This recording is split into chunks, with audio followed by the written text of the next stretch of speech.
This is good.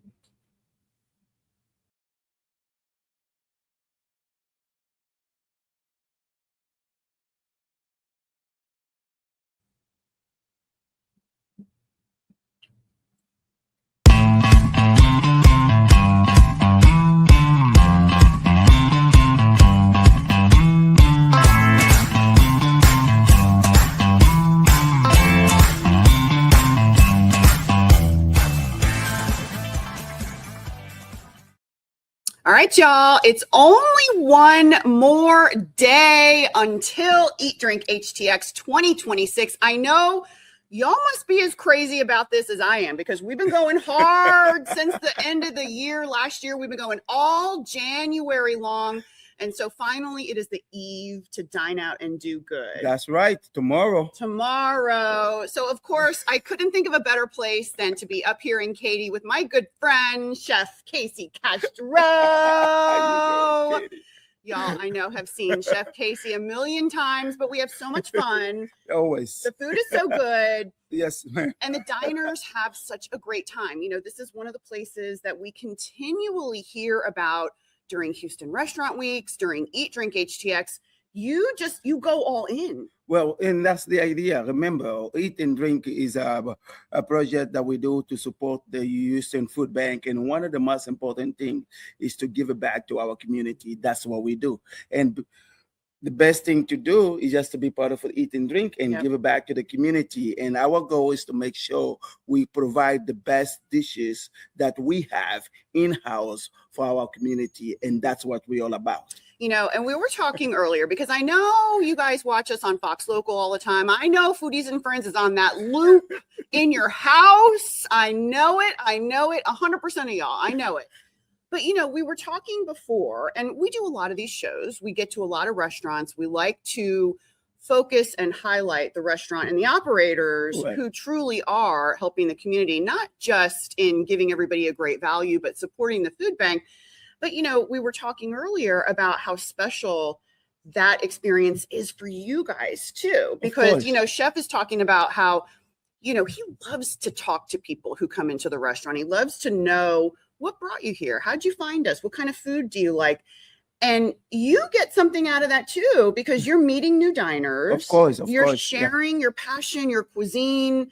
We got to talk about the cuisine because it's pretty much every country in the whole world here. But that's really part of the fun that you've kind of experienced over the last several years. Correct. But the return has been pretty significant because you see these folks outside of the events. You see them all year round. They're coming back to you during the holidays. They're coming back for their, you know, their brunches, their baby showers. That's right. And they found you when they were dining out and doing good. That's correct. And we are very blessed. We thanks our Lord Jesus Christ for that. I think the community, you know, and the Katy community, the Houston community, not just that. I get people from around Texas. I see them because they post on social media. I'm like, there's Chef Casey again, bringing in those Louisiana people. He's got he's got them all. I mean, they come in from the Woodlands. They come from Galveston, Austin, Lake Charles. I mean, I think one of the things that we do here, is about the hospitality. That's one of the most important things that we do. Obviously, you know, we do have good food. We present them with great value when it comes to food, but as well is the service part.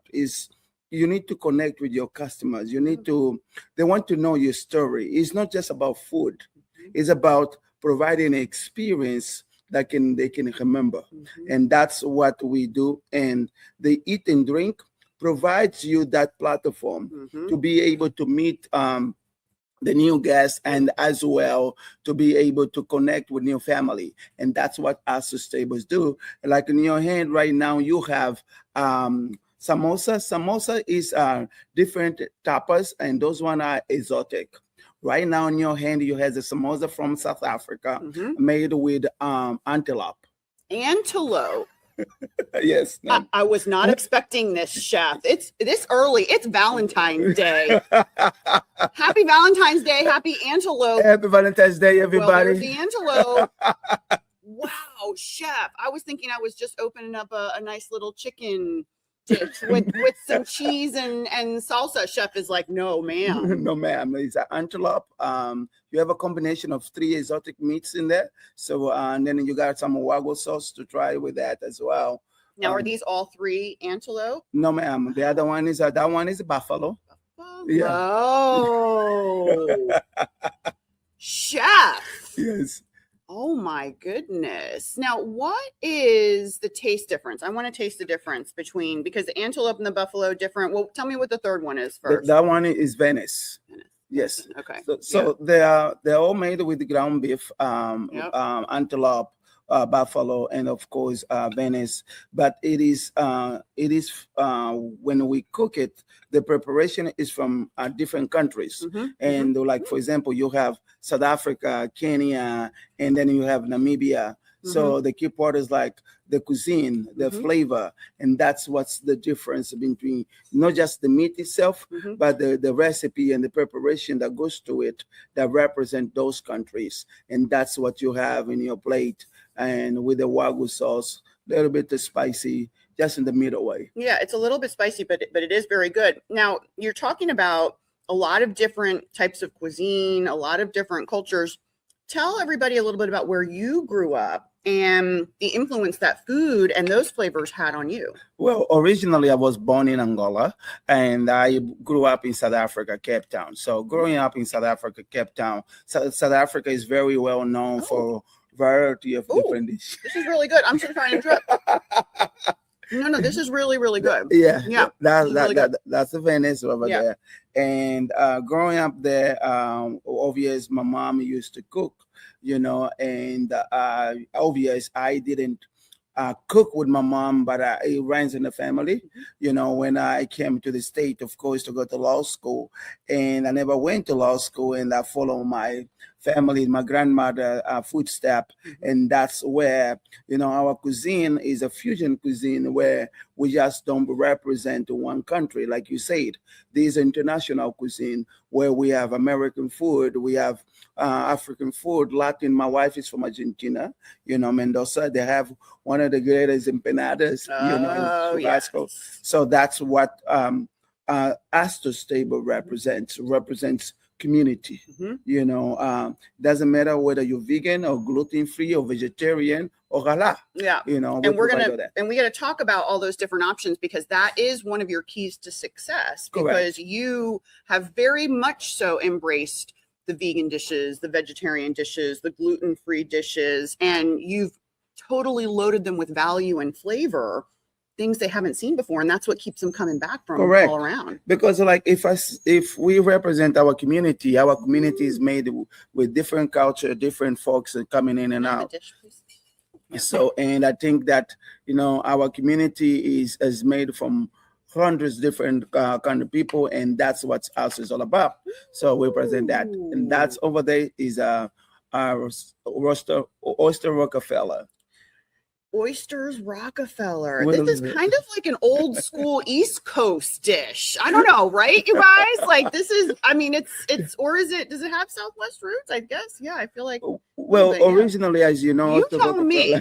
I feel like growing up on the East Coast, this was a very classic, Louisiana, of course, that's the way. It's probably Louisiana. It comes in the recipes and everything. Originally, Oyster Rockefeller came from Louisiana. And I think that, being here and we got to represent, and that's really, really a good way to go for. Nice and juicy. And everybody knows, everybody loves Oysters Rockefeller. I don't see it that year round. Sometimes it's not year round. Sometimes it's more of a seasonal dish, but you guys can kind of see. So what Oysters Rockefeller is, it's cheese. It's cheese and there's spinach, onions, and things like that, and there's like nice juice, and it's really flavorful, very, very flavorful. It's very flavorful, and it's good for people like me. I'm not a huge fan of raw oysters. Okay. But I love the taste of oysters, and I love how when it's baked, And you get the right amount of crunchy. Correct. I agree with you because like I gotta go there and open all the fresh oysters. Like yesterday, I sold over 85 oysters. You're back there shucking Oh my God. open them up. It's hard work. It is. It's like you don't need to go to the weight room. No, you don't. No. Because like sometimes you fight with one for 3 minutes. You're like you keep going and like this thing. I'm telling you, it is. But you'll be surprised how the community, they love that fresh oysters, and that's we have 2 different kind of oysters. Sometimes we have a Gulf oyster or Blue Point oysters. That's what we provide on our cuisine over here. Now, do you find that you these days are, because you've been in business for 6 years or so now, been in the same location, do you find that you are seeing the same people? Are you developing a groupie fan base, or are you getting people that come in all the time? Not groupie, but you know what I mean. The families that find a place that they love and they end up bringing everybody. Are you seeing a lot of that recently? Yes, I do. The great thing about us, we're able to build a new fan base where we have different customers coming in from around the country. It is an amazing place that allows a lot of different folks coming in and to try new dishes. And we have folks from downtown coming in with their whole family, and that's one of the things that we enjoy. Just build history with the community and provide that value to our community. And this place is a place where they call home, and we love to have everyone home. Yeah, you really have cultivated a very homey culture here. And, we're up here in Katy, we're on Mason Road, not too far off of I-10, also not too far up of Westheimer. So if you're coming from the other side of Westheimer, south side of Westheimer, it's pretty easy to shoot up here too. Oh yeah, I-10 straight. I-10. All right. Now, you're famous for your empanadas. Yes, that's from originally Argentina, and right there, you got your favorite, the chicken empanada right there. That's your favorite, as you know. The chicken. I know this chicken right here. This is this is the shredded chicken. It's got a very particular taste that I happen to love. And let's just go ahead and dig in. Very good. Oh, and we got to talk about your chimichurri. It's something we talk about socially, actually. It is very good. It is very good. Well, and we've talked about this before. The chimichurri is Argentinian. Yes, but there's different ways you can make it. Correct. Yeah. There's obvious I cannot give you the recipes, but it's Argentinian chimichurri. It is outstanding. The flavor and the empanadas is one of the best, and the only place to get it, you come to Astor Stable, and we're gonna take care of you 100%. It is really good, and I know that people have actually taken this to go. Maybe I'm talking about myself. Okay. All right. On to the next empanada. That one is a spicy chicken. It's a little bit, there's a little bit spicy on it. Nice kick. Usually goes with the Wagyu sauce. Yep. And creamy.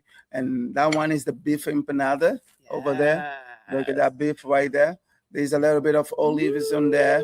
Onions and tomato as well. It's really good. That one out there.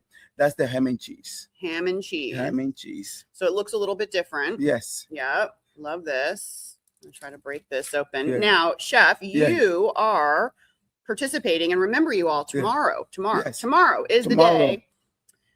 Brunch, lunch, and dinner. My dinner is big. Oh, well, let's talk about the dinner. Oh, yeah. The dinner is big. We're going way out. We have octopus. We have chicken espetada. We have lamb curry. I mean, the dinner menu is outstanding. I mean, we have steaks on there for add on a little bit, very little. Yeah. We have fish and chips,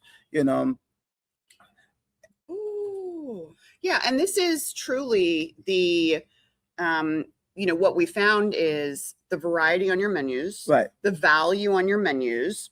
And you get it for a great price. $25 is the dinner. $1 from from that meal is the donation. And right. so what happens is once diners come in, you dine out, you do good. Chef Casey then counts how many meals that they sell during Eat Drink HTX or Houston Restaurant Weeks. That's correct. And then there's $1 from each meal sold that goes to Houston Food Bank. Now, the really incredible thing that happens with Houston Food Bank is they are able to convert every dollar into 3 meals. And that's amazing. Truly amazing. And they are the best in the world to do that. So Houston Food Bank is the largest in the world by distribution. So what that means is they are able to get more food out to more people who need it in a much more efficient way on a daily basis than any food bank in the world. So as a chef and an operator, knowing that you're donating, right. that you are creating these incredible menus, that you're seeing so many new diners, knowing that that's where the funds are going, that's where the money's going, supporting the most powerful food bank in the world. What does that feel like? I feel great. I feel fantastic, and I feel blessed just to be part of your community. And one of the great things, when you're in power to do something great is to support and give back to your community. And being part of the Houston restaurant or the Eat and Drink, that's part of the food bank. There's no better feeling than that.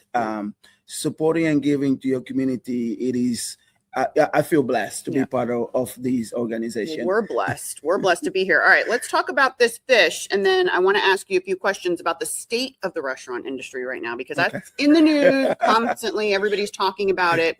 But it's an important time to support local. All right, let's talk about what dish is this. So this fish over there is nice. It's a fish and chips. The fish is nice and crispy. You get with some organic mixed raw salad and steaky fries or a little bit of spice on it. It is very popular around the country, around the world. So it's like we said, you come in, you get 2 courses, you get a appetizer or dessert, and for $25. And you remember, it's not even about the $25. It's about what you're giving to your community. You're giving back. And there's nothing better than giving back to your community. Remember that. Tomorrow, I want to see you tomorrow. Chef Casey, if you haven't seen Chef Casey's social media, I would highly recommend, even if you're not interested in food, you'll be interested in Chef Casey's social media, because he comes out every day. He talks about what's going on in his life, in the world. I mean, you really have a great social media presence. And I know that that's helped you also to create new fans and new friends. Yes, of course. And I think one of the things that I noticed now that, I'm part of more to the social media is that, they have now that expectation of me, being there every day, and then they say, "Good morning." I hear that in my sleep right now. The customer, they come into the door, they're like, "Good morning." Do you greet your wife like this in the morning? Is this what you do right when you wake up? Like, where is she? Because you say it so on brand, like perfectly. Do you practice it with her? No, it's like, I think it's just something that's been ingrained to what we do. And now a lot of our customers and fans, they expect that good morning. I do too. I love it. It's beautiful, but it truly is. You've created this connection with you and your brand and the way you say it and your voice, and just it's people recognize it and now they want it. Yes. And we just humble to be able to be part of the community. Like I had a customer say, I wasn't feeling a little sad, and then I opened the TikTok, and you come out there, "Good morning," and she was like, I felt alive. I felt like, it is a good morning. So let's have a good morning, and it's just about the food, of course, and that's what we do here. When you come here, we make you feel at home. And right now, you have an amazing steak. I believe you have a New York steak. I think it's a medium rare with better on the green beans. Usually comes with mashed potato with that. It is beautiful.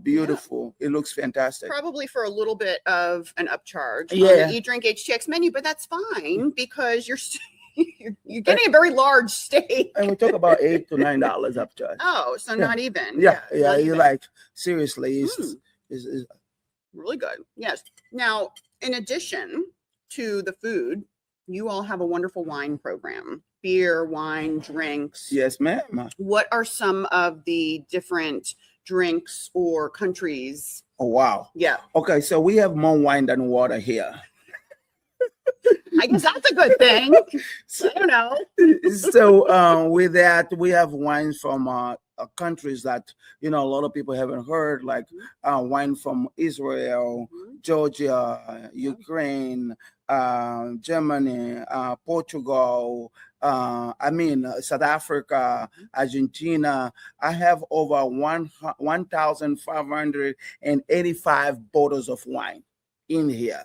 And I literally have wine from literally most of the country that makes wine. So, and that's one of the reasons that a lot of our customers say that we have the vastest wine collection in Houston. I've heard this. And very impressive. And of course, we have wine, we have amazing cocktails, and if you come on Saturdays and Sunday, we have the best penny mimosa. Oh, that's right. I've heard about this. Yeah. Tell everybody what the penny mimosas are, because it truly is a penny. Yeah. It's like, it's a deal. Okay. Yeah. So you come in, you pay $12 for the first one, $12. That's it. And then up to 5, 1 penny. So you can have 5 refills for 1 penny. For 1 penny. Yeah. 5 refills. How often do people do all 5 refills? Oh my God, the Houstonians like to drink. Like literally, they're like, Chef Casey, let's go. I'm ready. They know it. They expect it. I know. I have like 25 cases over there. I'm ready. And then they're like, my round is done. I'm like, yes, sir. Now let's go and call you an Uber. Yes. Because we also take care of our customer. We want to make sure you get home safe. Yeah. Yeah. But I like the program. I like, the community. But overall, the Eat and Drinks is tomorrow, guys. And I cannot wait, for you to come in big. Like I'm saying big, because we do need your help. You know. And let's talk about that too, because EatDrink HTX, traditionally these 2 weeks are a slower time of the year for casual dining restaurants. This was identified by my mother, Cleverly Stone. And come on over here. There we go. Thank you. There we go. Overall, I think that's it is important that we keep supporting all the restaurants out there. Guys, come on out, come on and support. We need your help. All the restaurants around Houston Restaurant Week and Eat and Drink, do what you can to support your community. We'd love to have your support. Yeah, and I like to mention too that Texas has an extraordinarily high percentage of people who work in hospitality, probably the leading percentage in the nation, probably 15% or so, which means you all probably know someone, you have family or you have friends who are working in this industry. Right. There's so many tentacles. There's linen, companies, there's wine distributors, there's, the companies that wash the uniforms. Talk a little bit about how many people this industry touches and how that's a lot of people to be struggling with. And for example, like myself, from last year to this year, I went from 12 to 7 staff. My linen company is like, they used to come twice a week. Now they come once a week. And it is been a struggle because 1, the economy, 2, the products are going up, 3, the rents are going up. The rents are going up, and that's a big one crazy. too. The rents going up because they're being hit with a lot of extra costs, insurance, all of this. So they have to pass on, and that's been the other massive variable that I personally have seen, and you've probably seen it too, is all these rents are going up, y'all. So the cost for your favorite local spot to exist, I guarantee you the cost for them is rising, whether or not you see those prices on the menus reflected, because you don't always raise your prices. But you can't, because like for example, rent goes up between 2 to 3 grand. Just imagine that. The produce go up, and That's a lot. It is a struggle. That's a lot. It's a struggle, and I really, you gotta work very diligent to make sure that you can do that. But I think for restaurant like us, we just gotta be able to keep giving the best value and hospitality. And that's why it's the best time to dine out and do good. Tomorrow is your day 1. Remember, this is only a 2-week event, y'all. This is the baby sister to Houston Restaurant Week, so you only have 2 weeks. EatDrinkHTX.com is your source for all of the menus.